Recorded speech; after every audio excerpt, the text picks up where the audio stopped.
Good evening. We started Torah 65. It's one of the essential Torahs to understand the work of the tzaddik, of the righteous person in this world. And it also gives us some perspective of the reality of things and our imagination of things. And that perspective oftentimes can heal us from very mistaken ideas and thoughts that keep us far from where we want to go. Okay, so the Rebbe begins, Dak yesh sadeh, there is a field. Now, if this is a physical field, it wouldn't go on like it's going on. V'sham gedelim ilanot v'asavim yafim, and they're growing beautiful trees and grasses there. And they're very pleasant. V'golo yakar yofi asadeh gedulav efshar lesaper, and the greatness of the beauty and the preciousness of that field and those trees and those plants and herbs, it's impossible to explain, to describe. Ashrei ayin ratazot. Fortunate is the eye that has seen it. He doesn't say fortunate is the eye of the one who has heard, He doesn't say fortunate is the one who has been there. He just says the one who has seen it. Now that's another clue that in the spiritual path, your journey is through your eyes, because your eyes are the headlights of your soul. And when in meditation and prayer, your body and its influence and its hold on your soul are diminished, then the soul starts to emerge and it starts to see things in the non-physical plane. This is the great secret of Kabbalah, Chassidut, meditation. And the Rebbe alludes to it here by saying, Ashrei ayin ra'ata azot. Fortunate is the eye who's seen this field with these trees and these herbs. He doesn't say they'd had to be there, but when you're there with your eyes, you're there. V'ilanot asavim mehem bechinat neshamot kadoshot agadelim sham. Well, the trees and the plants represent souls, holy souls, that are growing there. So right now, he jumps to a metaphoric level to explain the image he just gave us. Why? Well, one answer could be because this Torah is operating on two levels at once, for the living and the dead. V'yesh kama v'kama neshamot arumot. Oy, oy, oy. There are many, many souls that are naked. Shehem na'im nadim michutz l'sadeh, and they're wandering and flying about outside this precious field that cannot be described for its beauty. Mamtinim v'mitzapim ala tikun, and they're waiting and looking forward to their repair. The repair of the living or the repair of the dead. It's a statement and a question. You get to decide. But stay with us. This is a Torah that is going to require focus, concentration, understanding, and commitment. And then they're waiting there, patiently, longing for their repair that will take them back to their place. Where's their place? Where is a soul's place when it leaves its body? Well, ideally, it's the root that they came from in the tree of life. Now, if we end this life well, we can elevate our root on the tree. We can go higher up the tree. And if we don't end this life well, we can actually not get back to our root, which is what the Rebbe is assigned, this master of the field. That's his job, to bring people back to their root soul. And even a big holy soul. Now, what does a big soul mean? Big? It's not a physical plane we're talking about. So a big soul means that has great capacity to receive knowledge and wisdom, and great capacity to give it over and to influence the world. Spiritual greatness that depends on, well, a lot of things. The amount of desire you have for the work, the amount of memory you have of what you learn and pray, the amount of suffering you're willing to go through. These are all measures of the soul. And there, of course, there are more. But the Rebbe also tells us another secret about the greatness of a soul is connected to how many souls are dependent on that soul. Dependent for what? Bread and water? I don't think so. Dependent for the life force that's coming from the faucet of creation, that's at the peak of the pyramid of souls. And sometimes when this great soul can go out of the field and leave its natural realm, there in the field fixing these lost souls, actually they're not lost, they just can't get back home. It's not exactly, if you know where home is but you can't get there, it's kind of like being held out. And this great soul, that many souls depend on it, it is very difficult for that great soul to get those souls back to their root, back to their home, where they come from. And that means whether, again, remember in the title, living or dead. And they're all waiting and asking and looking for this master of the field. Who can expend efforts for the sake of their repair. And there is a soul.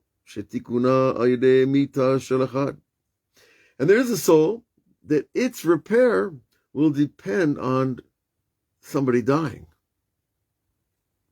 Sounds pretty, really? Do we want to engage in that? Is anybody out there ready to die for somebody else so easily, so that somebody else can get into its root soul on the tree of life? Well, apparently there are. The Rebbe says it. That some people, there's a death in the equation for the repair. Now, the classic example of that, of course, is from the book of reincarnation, where if somebody does something that requires the death penalty, then they can actually be withheld in their lifetime from getting that death. In other words, if a person kills somebody, well, the death penalty is that they're killed. But they might not even be killed, because that is actually the tikkun of the soul that kills. See, and the God can say, wait, this soul, we're not going to let it get to its repair so fast. It's going to have to learn a little bit and sit around a little bit and contemplate. Is God being cruel? No. God is hoping for the repair of every single being that comes to this world. But Rabbi Salman Eliyahu, the father, the great Kabbalist and father of Rabbi Mordechai Eliyahu, alav shalom, he wrote in his book Shem and Sason about this very phenomenon, where souls can actually come back in order to die, because that's their repair. And that seems like, wait, can't the soul just do something else besides come back just to die, and even die in their mother's womb, or as a baby? It's a terrible thought.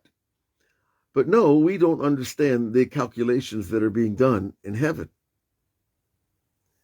But the master of the field does, because his mind has already been attached to the Torah long enough and absorbed the teachings long enough to know what the laws and the practices and the conduct that are used in dealing with living and dead souls that need repair.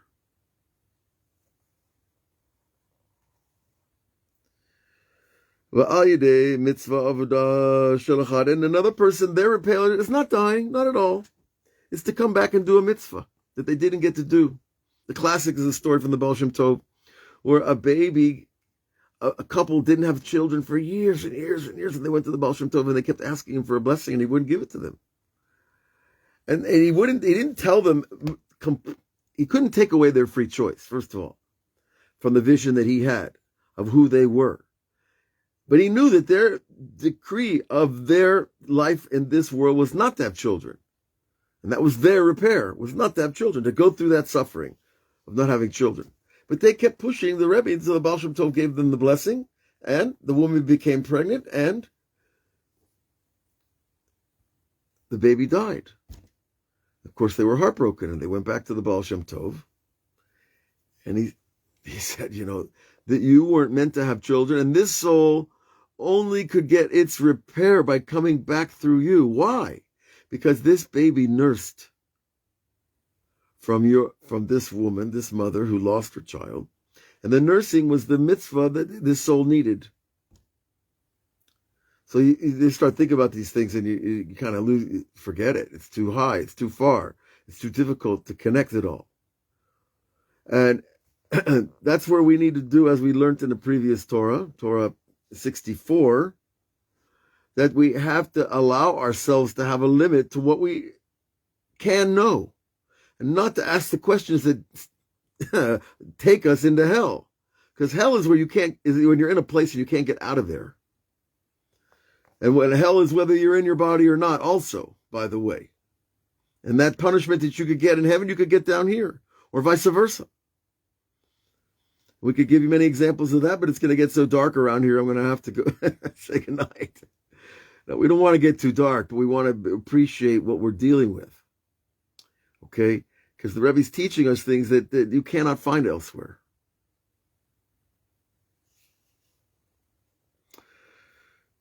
Okay, so now we see that there can be a repair of a soul through death. There can be a repair of a soul through mitzvah of one kind or another.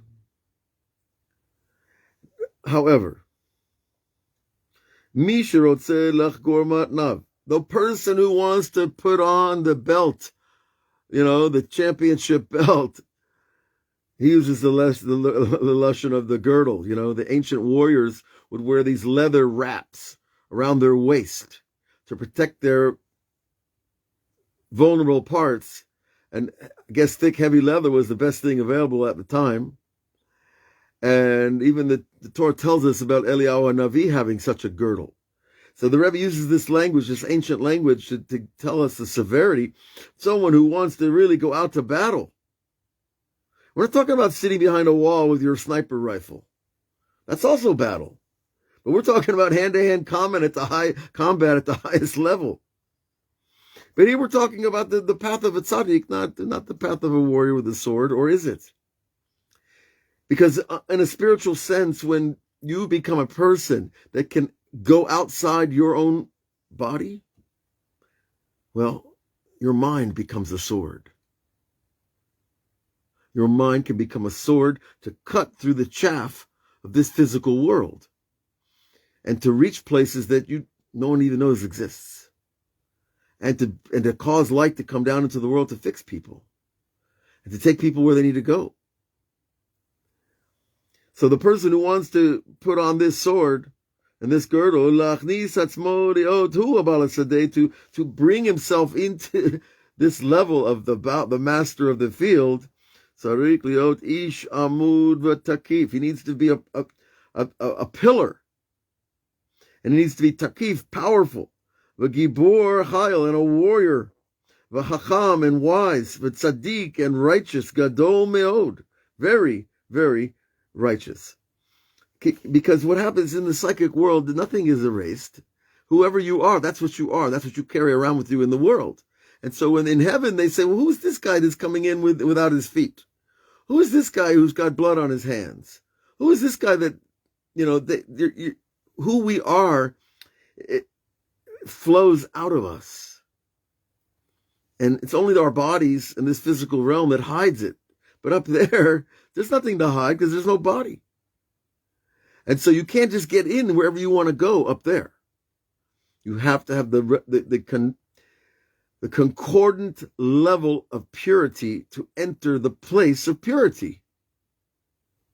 And there are endless levels of purity.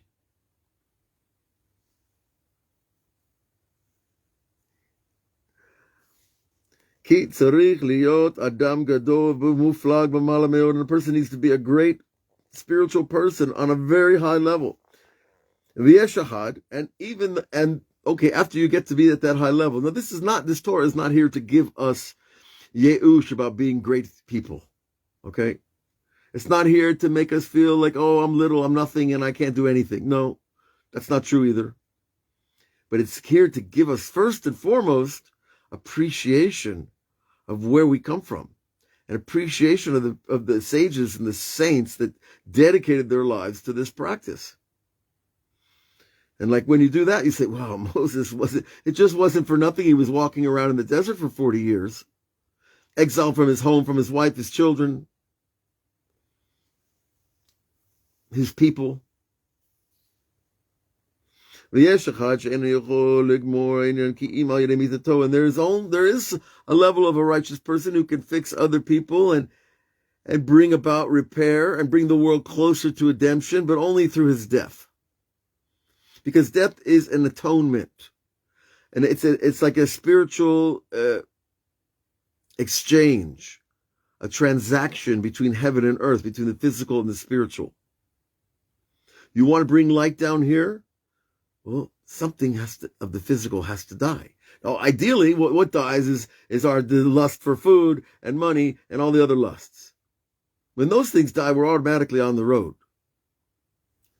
But we're talking about at a much greater level where the person actually literally will give up his life. Now, if someone came to you and said, you could save 100,000 people if you died, that's a very interesting question. Who am I? What have I done? What have I accomplished? Where am I here? Where am I going next? How much pain will my loss be to others? These are all the calculations. But if you could save 100,000 people, you might be tempted. Rebbe Nachman died in Uman because 39 or 36,000 Jews were murdered there in the Chmielnicki uprising. And that was about 70 years before he died. But he went there to cause a repair for all those souls that were murdered there. You say, well, weren't they already repaired? We don't understand exactly the accounting that's going on.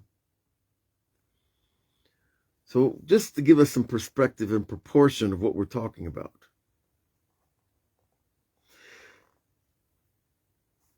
And even a person's willing to give his life, which is like the highest act of devotion to God, is to say, God, take me for the others. Let the children live. I always pray this. Let the children live. Let them have a better chance. Let them do better than we did. Let them go further into the mercy and further into the repair and the redemption. Don't take the children. But okay, let's not get into too much into the age gap, right? But I think you all get what I'm saying here. And because we see that the person has to be a great soul and self-sacrificing at the highest level. Because there were many, many great figures like they were talking about here, that even when they died, they were not able to effectuate the repair, the restoration, what we call tikkun, even with their death. And I first asked, well, wait a minute. They gave their life to cause a repair and it still didn't work, or then why would they do it? Or obviously they didn't know. Rebbe Nachman said he spent a very long, arduous path to try just to push off the decree of Jewish enlistment in the Tsar's army at the turn of the 18th century. Because joining the army, joining the Tsar's army wasn't joining the good old USA. You get your boots and your uniform and they assign you to Camp Pendleton. No, my friend. It was a lifetime conscription, and you might be in Siberia. It would take you five months to get home. if you got a pass to get home, which you didn't get. And Jewish young men were taken off and never seen again.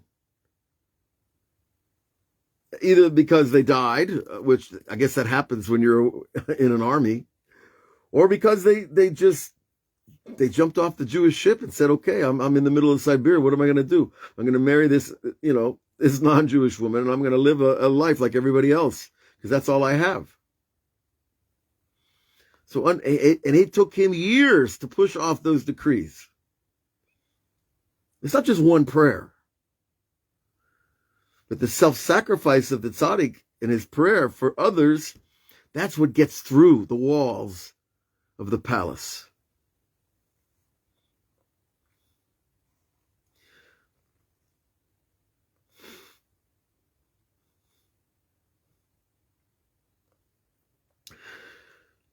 Barak im yesh adam gadol muflag v'mala ma'od ma'od. And he repeats this whole phrase of the greatness of this person. That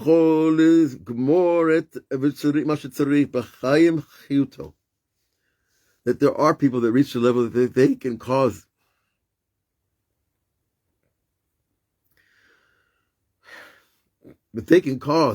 this repair and not die. Because many difficulties and sufferings and afflictions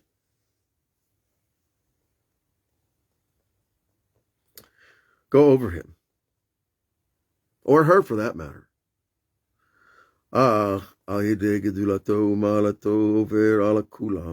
But because of his greatness and his high spiritual level, he goes over the suffering.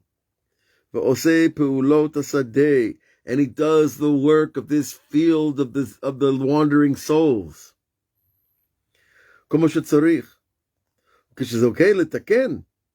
And when he marries, that's an interesting, I want to call that a biblical slip.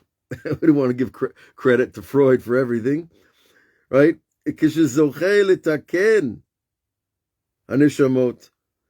when a person merits to fix those souls and to bring them into their place in the upper worlds, then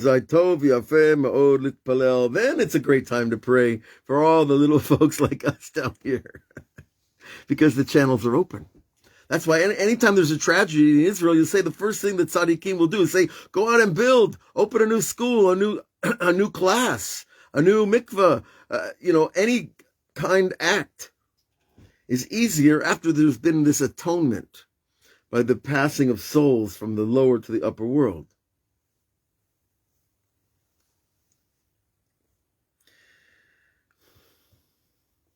And this master of the field, he's always overseeing things. And he makes a lot of efforts to water these spiritual trees, these human souls, and to raise them up. And that can be with words of comfort, words of Torah, words of encouragement, new ideas in Torah. And for the rest of the various repairs that are happening in that field. Now, we're not talking about gardening, folks. We're not talking about firing up the old grandpa's tractor. We're talking about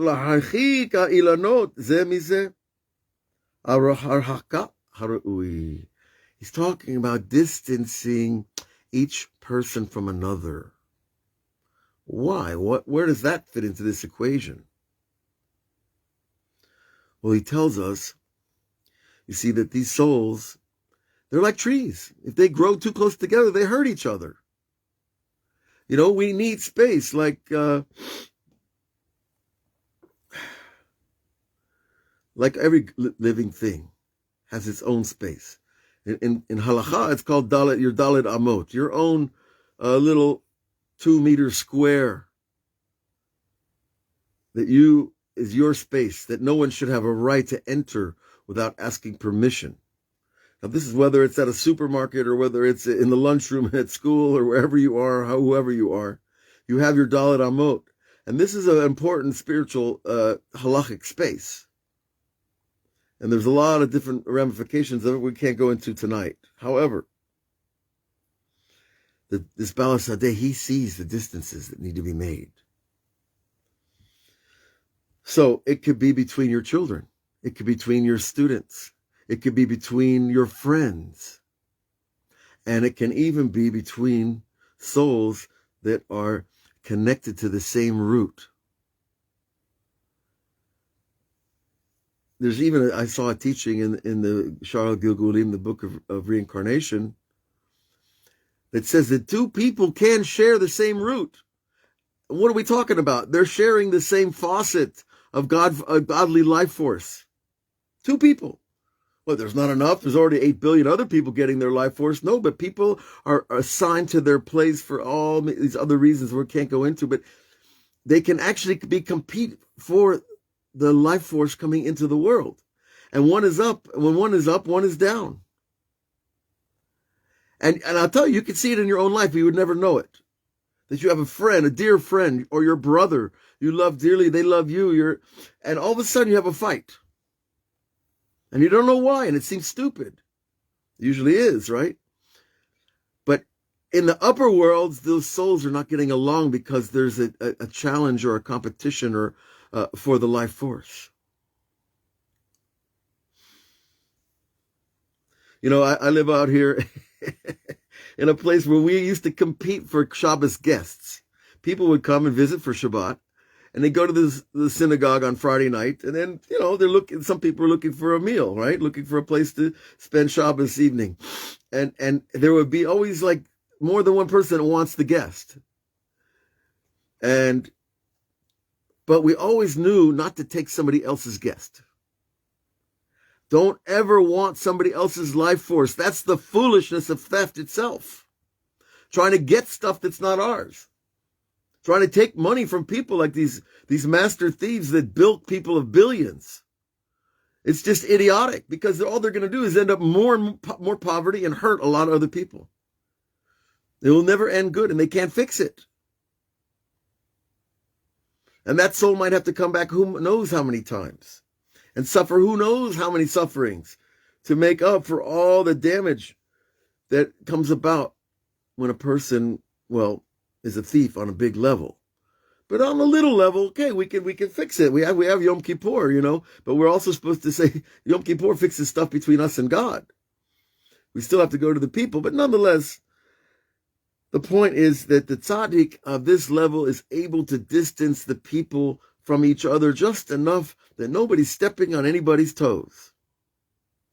And I've seen rabbis do this in the middle of a class. There's some people that talk too much and some people don't ever get a chance to talk. Well, let's pay attention here. Let's give everybody a voice, a platform in a class because there's questions. Everybody has questions in their heart that they want to ask. I know you all write me and I would love to answer every one of you. But, you know, we might be here till midnight and by midnight I got to be hitting the road to Hebron again. But still, you understand. This is part of the work. Now, and he says, yachish is the Hebrew word for contradict. That people shouldn't contradict each other. If I don't agree with you, it doesn't mean I have to contradict with you. I can say I don't agree. But it doesn't become a personal question. You're wrong and I'm right.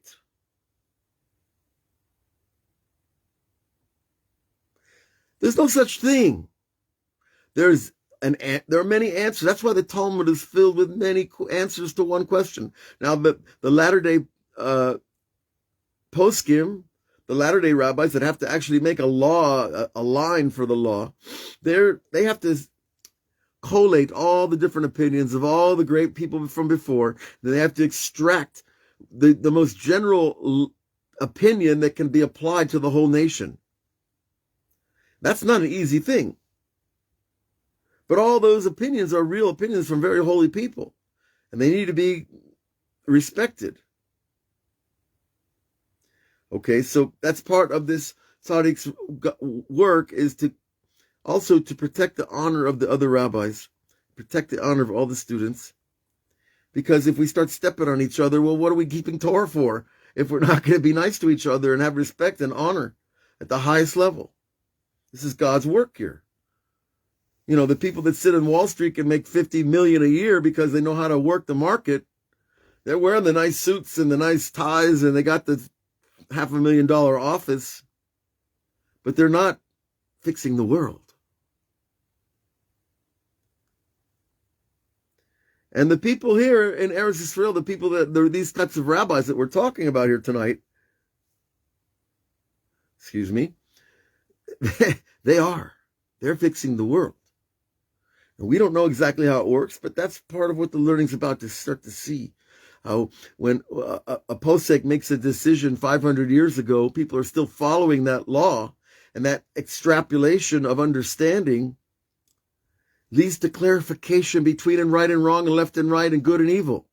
And that's what fixes the world, knowing what's right and what's good and what's not, and going with the good. Instead of saying, no, there's no more truth anymore, there's no more right and wrong, it's just all liberal mishmash. Actually, I'm not making it's liberal because there's no boundaries.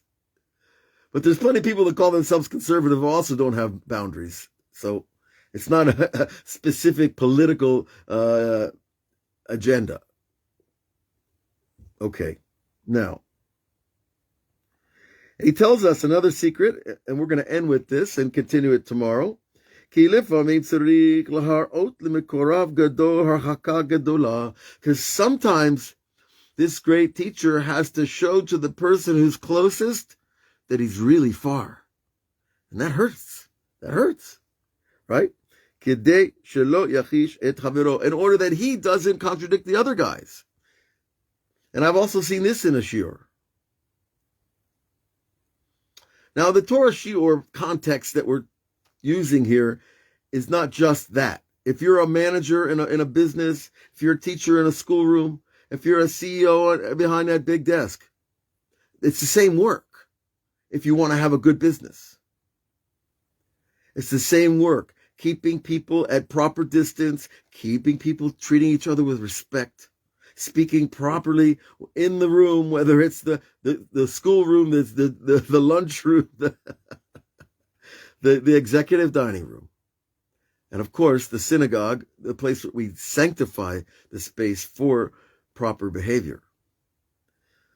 So you see, in this one paragraph, the Rebbe's taken us on a long journey. And, well, I would suggest go over it, listen again if you wish. We're going to continue it tomorrow because there's so much more. And when we start to see how much that he shares with us and gives to us, it's astounding. It's humbling. It's glorifying.